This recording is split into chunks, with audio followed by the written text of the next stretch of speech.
So I began examining the question of whether fish think.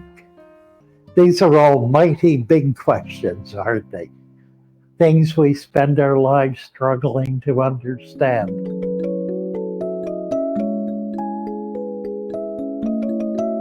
Well, hello. Come right on in. You're at Father Fish. Hello, this is Father Fish. And I woke up early this morning thinking philosophically. Somehow early in the mornings, my mind wanders. It's not yet troubled by the business of the day, and I'm able to consider matters that are, well, further afield, shall we say. What came to mind this morning was a follow-up on the question, do fish sleep? And I thought, well, I have an even better question than that. Do fish think? Do they think? So I began examining the question of whether fish think. Now, truly, it's not a question of thinking. It's a question of awareness, of consciousness, and more specifically of self-awareness. From the tiniest little animal that Scope It Out has shown us, to the great whales, to all the fish in our tanks, we know perfectly well that these creatures are conscious. They are aware of themselves. They react to stimulus. When prodded, they dart.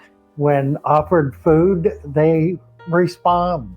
They react to their environment. They show a consciousness, an awareness of themselves and of what is around them. So that's obvious and very clear to anyone with their eyes open. But what is the significance of that? Well, let's take a deeper look into our relationship with fish. What is it about a little fish tank and the little creatures swimming about in it that we find so fascinating?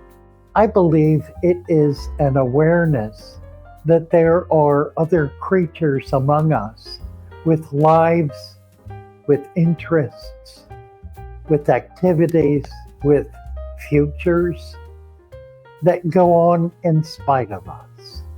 They're busy with breeding, busy with eating, busy with growing, busy with protecting themselves, trying to get food, all of the business that we are involved in. In some ways, there is no difference between us. And I think it is the fascination of being able to observe these little animals as they go about their lives in the most normal environment we can create for them that we find so utterly fascinating. But of course it goes beyond. It goes well beyond. It goes to the nature of how we think about our own relationship to life and to the world. We see it reflected in the tank and we're able to look at it kind of unemotionally and maybe even joyfully, certainly with a curiosity that removes us from having any personal interest in what is happening, allowing us to simply look and understand, look and be objective.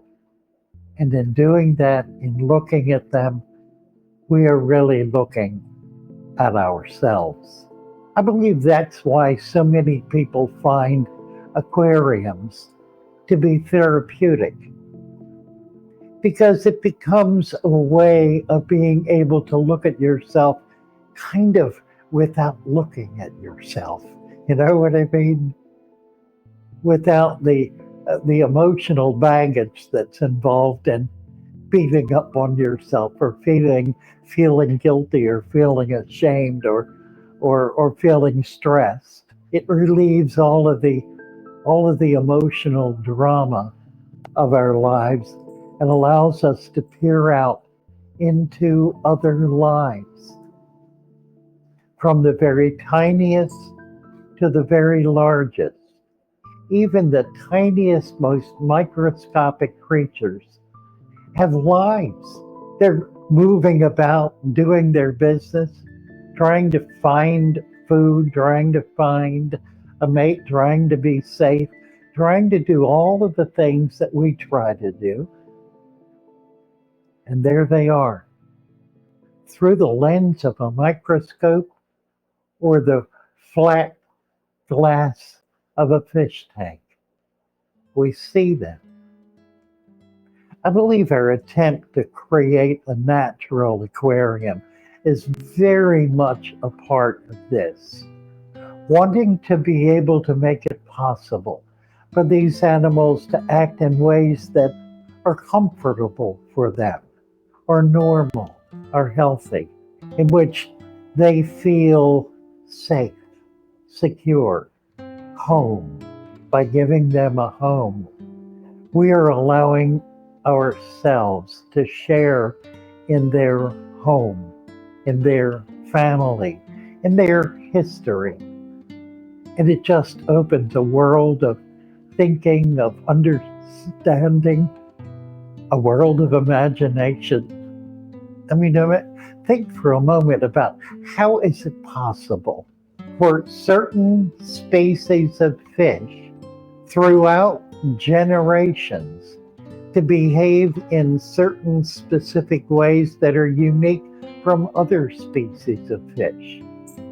Oh, I know, it's in the genes or it's in something else. But where is all that? What's the source of all that? Where does that come from and how does it really get transferred? These are all mighty big questions, aren't they?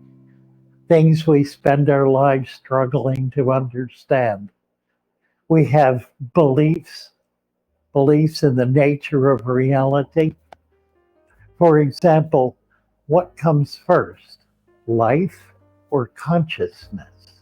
Well, I think the answer to that question determines how you view reality.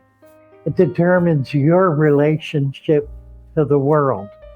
If you believe consciousness comes first, then you believe in God. You believe in a consciousness that is here before all life. If you believe that consciousness derives from life, then you believe in creation, but more to the point in the existence of all things and their ability to evolve and change and become something other than what they are. For me, it's pretty simple. I'm a simple person with a simple mind, and it's easier for me to believe in God than it is to try to figure out how in the world a grain of dust becomes aware of itself. I don't even try to think through that one.